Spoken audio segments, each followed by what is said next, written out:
اس کو بڑی mummy daddy کی طرح پال پوس کے بڑا کر رہے ہیں, بڑا آدمی بنے گا.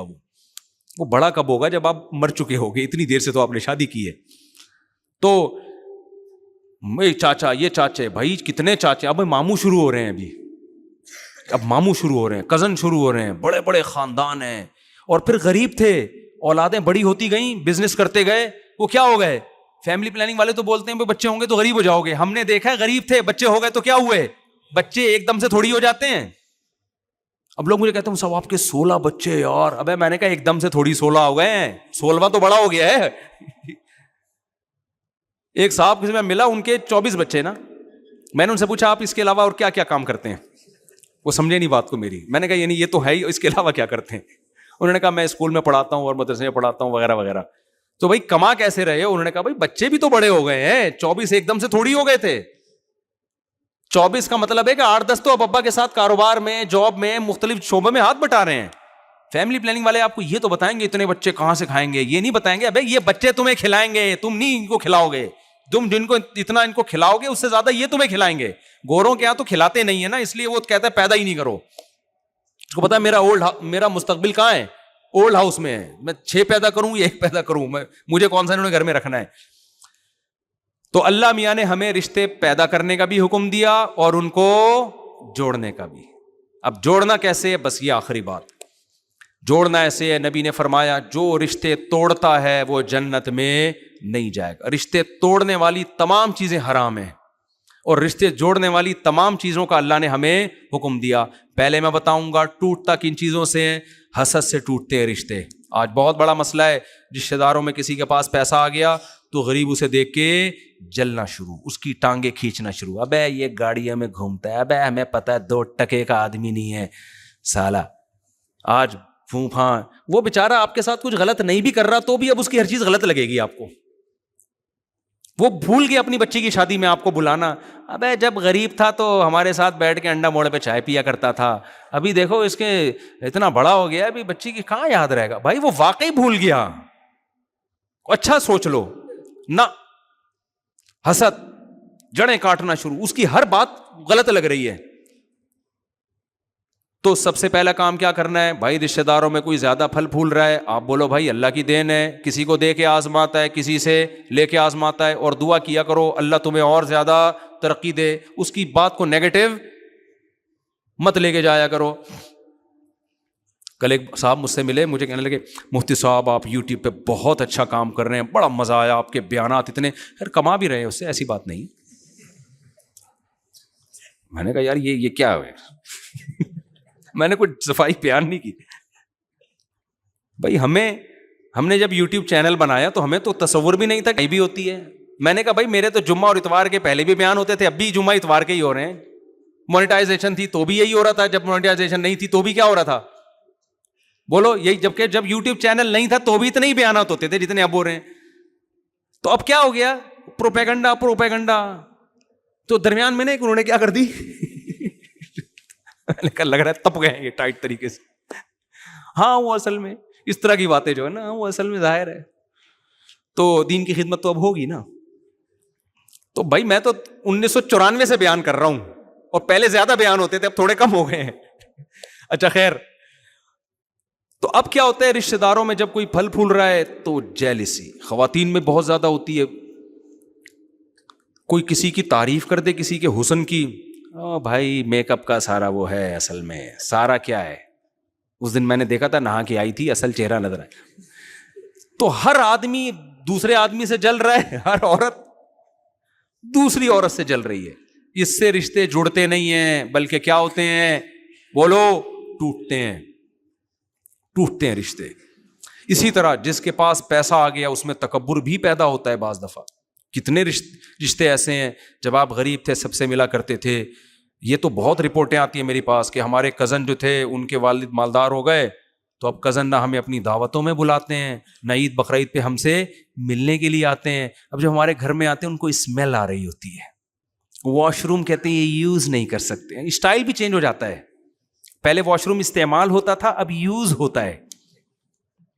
اب وہ کہتے ہیں یہ جو یوز کو استعمال کرنا یہ ابیوزو لینگویج ہے, یہ استعمال کا لفظ استعمال کرنا. سارا اسٹائل کیا ہو جاتا ہے یار تم اپنے رشتوں کے سامنے تو تمہاری کوئی اوقات نہیں ہے. بہن تو تمہاری وہی بہن ہے, ایک چھاتی سے دونوں نے دودھ پیا ہے, ایک ماں کے پیٹ میں دونوں نے کو اللہ نے بنایا ہے. ایک بھائی پیسے والا ہو گیا, دوسرا غریب ہے تو اس کو پوچھنا چھوڑ دیا. ایک پیٹ سے, ایک خون سے دونوں بنے ہیں. کئی سال ایک بستر پہ چپک کے سوئے ہیں. کیسی محبتیں ہوتی ہیں بچپن میں, دیکھ لو نا آپ.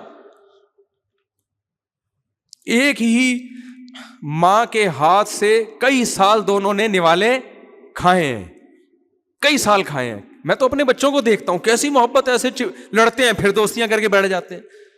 جب الگ الگ ہوتے ہیں بڑے ہو کر, کیسا ایک دوسرے کو پوچھنا پوچھتے ہیں تو مفاد میں کام ہوتا ہے تو بس, ورنہ یاد نہیں آتا. تو اللہ نے اگر آپ کو وسائل دیے ہیں, پیسہ دے دیا, تو قرآن کہتا ہے سب سے پہلے اس پیسے میں کس کا حق ہے؟ تکبر نہیں کرنا, اترانا نہیں ہے, اور عمل سے دکھانا ہے کہ ہم میں تکبر نہیں ہے. خالی زبان سے تو بہت سے لوگ بولتے ہیں اللہ کا بڑا شکر ہے جی, ہمارا کیا کمال ہے. عمل ایسا ہوتا ہے جس سے لگ رہا تھا بھائی تمہارا کمال ہے, اللہ کی دین نہیں ہے, اللہ کی بھیک نہیں سمجھتے اس کو تم. تو عمل سے ثابت کرنا ہے کہ ہم بدلے بولو نہیں ہے. غریب کو چاہیے اس کو امیر کو دیکھ کے حسد نہ کرے, امیر کو چاہیے غریب کی توہین نہ کرے. اپنے رشتہ داروں سے ایسے ہی ملتا رہے جیسے پہلے ملتا تھا. نبی نے فرمایا بدترین ولیمہ وہ ہے جس میں امیروں کو بلایا جائے اور غریبوں کو نہ بلایا جائے. اگر آپ کے رشتہ داروں میں کوئی غریب ہیں تو غریب ہونے کی بیس پہ ان کو چھوڑ دینا بہت بڑا جرم ہے. ہمارے ایک دوست کی شادی ہوئی, اب وہ مدرسے میں پڑھتے تھے, خود بڑے مالدار تھے. وہ مدرسے میں ان کے سارے دوست غریب بیچارے, مدرسے میں تو زیادہ تر غریب طلبہ ہوتے ہیں. اب ان کے کلاس فیلو تھے, اپنے ولیمے میں انہوں نے بلانا تو تھا نا ان کو. میں یہ نہیں کہہ رہا سارے غریبوں کو پکڑ کے آپ اپنے ولیمے میں بلا لیں, وہ پلیٹیں بھی کھا جائیں گے, کوئی بھروسہ نہیں ہے. بعض اتنے غریب ہوتے ہیں پلیٹیں چوری کر کے لے جاتے ہیں, ان کو مسئلہ ہوتا ہے ان کے ساتھ. لیکن جو ریلیٹیو ہیں آپ کے, ان غریبوں کی بات کر رہا ہوں جن سے کوئی تعلق ہے آپ کا, ان کو صرف غریب ہونے کی بیس پہ نہ بلانا.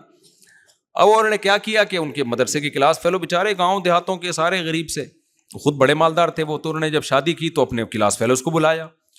وہ جب ان کا ولیمہ ہو رہا ہے تو ادھر بڑے ڈیفینس کلفٹن کے 3 پیس سوٹ ٹائی میں لوگ آ رہے ہیں, ان کے بڑے بھائی بڑے خوش. ادھر دیکھا کہ ٹوپیوں والے اور چپلوں والے مدرسے کے طلبہ بھی آ رہے ہیں. ان کے بڑے بھائی کا میٹر گھوم گیا کہ ابے کیا یار, یہ کیا بلایا یار, ہماری کوئی پرسنالٹی نہیں ہے یار, یہ کن لوگوں کو تو بلا کے لے آیا ہے. ٹھیک ہے نا, نہ پہننے کی تمیز ہے نہ چپلوں کی تمیز ہے. وہ بیچارے غریب, ان کے پاس چپل کہاں سے وہ پہنتے وہ. لیکن مجھے اس بندے کا عمل بہت پسند آیا. میں نے کہا اس نے اپنے ان مالدار رشتہ داروں کو خوش کرنے کے لیے اپنے غریب دوستوں کو نظر انداز بولو نہیں کیا. خاندانی ہونے کی کیا ہے بھائی دلیل ہے. اور اس سے عزت داروں کی نظر میں عزت کم نہیں ہوتی, بڑھتی ہے. بے وقوفوں کی نظر میں عزت کیا ہو جاتی ہے, کم ہو جاتی ہے. یار تمہارے کلاس فیلو ہیں وہ, ان کے ساتھ تم صبح و شام ہنسی مذاق کرتے ہو, بیٹھتے ہو. اچھا کلاس فیلوز میں بھی ایسے ہم نے دیکھا ہے, بعض مالدار طلبہ ہوتے ہیں غریب طلبہ کے ساتھ بڑے مزے سے رہ رہے ہوتے ہیں, اور بعض ایسے ہوتے ہیں ان کو بڑی ہر وقت نا اپنی پھوپھا, کوئی ذرا سا مذاق کر دے تو ان کا میٹر گھوم جاتا ہے. طلبہ تو مذاق کرتے ہیں ایک دوسرے کے ساتھ. تو جس کو اللہ نے پیسہ دے دیا وہ تکبر نہ کرے, جس کو غریب بنایا وہ حسد نہ کرے. تو یہ چند چیزیں تھیں. اور آخری چیز, جس کو اللہ نے پیسہ دیا ہے نا, اپنے رشتہ داروں کو وہ ہدیے دیا کرے پیسوں کی صورت میں. سب سے زیادہ رشتہ داری جوڑنے والی یہ چیز ہے. کہتے ہیں نا دنیا کا ہر کام پیسے سے ہوتا ہے, واقعی ہوتا ہے, اس میں دو رائے نہیں ہو سکتی. تو اچھے کام بھی پیسے سے ہی ہوتے ہیں. اللہ میاں بھی پیسے کے بغیر خوش ہوتا ہے. زکوٰۃ اللہ نے فرض کر دی, قربانی, حج, یہ سب روکڑا خرچ ہو رہا ہے. اللہ میاں کہتے ہیں مجھ سے محبت کے دعوے کرو, پیسے نہ دو, یہ کیسی بات ہے بھائی. کسی گرل فرینڈ سے آپ بولیں کہ مجھے بہت محبت ہے, میں تم سے شادی کرنا چاہتا ہوں, کہتی ایک موبائل دلا دو, کہ پیسے نہیں دوں گا بھائی. میں مشورہ جتنے چاہیں مجھ سے, میں آئی فون کا مشورہ دے سکتا ہوں کہ ابھی 14 پرو وہاں سے ملے گا, 15 پرو وہاں سے ملے گا, 12 پرو وہاں سے ملے گا. مشورے آپ مجھ سے لے سکتی ہیں جتنی چاہیں آپ. وہ میں چٹکلا سناتا ہوں نا, ایک آدمی نے اپنی گرل فرینڈ سے بولا, بس یہ ختم کر رہا ہوں بیان, گرل فرینڈ سے بولا کہ میرے پاس وسیم, میرے دوست وسیم کی طرح گاڑی تو نہیں ہے, لیکن میں تمہیں اپنی پلکوں پہ اٹھا کے گھما سکتا ہوں. میرے پاس میرے دوست وسیم کی طرح 1000 گز کا بنگلہ تو نہیں ہے, لیکن دل میں جگہ دے سکتا ہوں. تمہیں کیا چاہیے؟ اس نے کہا وسیم کا فون نمبر چاہیے مجھے, اور کچھ نہیں چاہیے, تو چھوڑ دے. تو میرے بھائی ایسا ہی ہے, جتنی گنجائش اللہ نے دی ہے اس حساب سے کیا کرو, خرچ تو سب سے بہتر خرچ کرنے کا موقع کیا ہے؟ اپنے رشتہ دار، جن میں ماں باپ، بیوی پہ تو خرچ کرنا ہی ہے، وہ تو ظاہر ہے بیوی ہے، وہ تو کرتے ہی ہیں، جو نہیں کرتے وہ کرنا شروع کر دیں، ٹھیک ہے نا.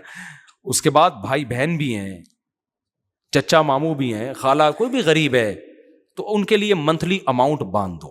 اس سے جتنا رشتہ جڑتا ہے خدا کی قسم کسی اور چیز سے نہیں جڑتا.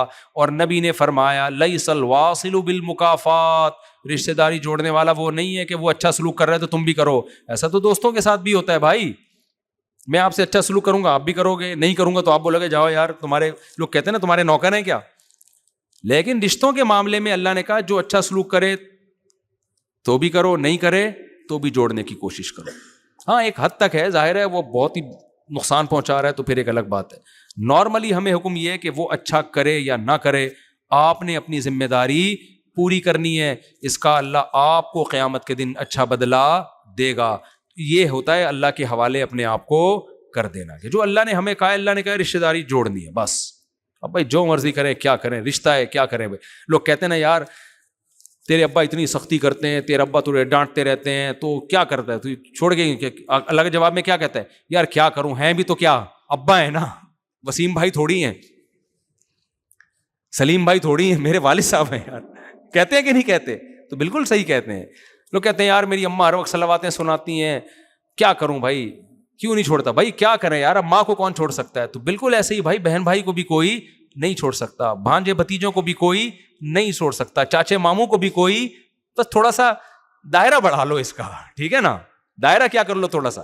ہاں شوربے کا شوربہ نہ ہو جائے وہ والا لطیفہ. وہ ایک آدمی کسی، بس یہ آخری لطیفہ سنا دیتا ہوں، بیان تھوڑا فریش بھی ہو جائیں گے، بیان بھی کمپلیٹ. بعض دفعہ یہ ہوتا ہے بہت دور کا، ایک آدمی کسی کے گھر گیا نا اور رشتہ داری پہ بیان اس نے سنا ہوا ہوگا، اس کو پتا تھا میں اس کا رشتہ دار نکلوں گا تو مجھے کھلائے گا. اس نے پوچھا تو کون ہے بھائی، کس سلسلے میں آنا. وہ اس نے کہا میں آپ کے ماموں کے، خالہ کے، پھپھے کے، چاچے کے، دیور کے، فلانے کے، ڈمکانے کا ڈمکانا ہوں. اتنی لمبی کو وہ کہاں سے تحقیق کرتا. اس کا خیال تھا رشتہ داری تو نکل آئی نا، اب کھانا تو بنتا ہے. وہ بڑا ہوشیار تھا، اس نے بٹھایا، پلیٹ میں پانی لا کے رکھ دیا. اس نے کہا یہ کیا کہہ رہے ہیں؟ مرغی کے شوربے کے شوربے کے شوربے کے شوربے کے شوربے کا شوربہ ہے. جتنی گاڑی رشتہ داری ہے اتنا گاڑا کیا ہے، سالن ہے. تو اللہ میاں کا یہی حکم ہے، جتنی قریبی رشتہ داری ہوگی اس کا حق بھی اتنا زیادہ، اور شوربے میں بوٹیاں بھی اتنی زیادہ ڈلیں گی اس میں. ہم قریبوں کو دور کر رہے ہوتے ہیں اور دور والوں کو قریب کر رہے ہوتے ہیں. اللہ تعالیٰ ہمیں سمجھنے کی، عمل کی توفیق عطا فرمائے.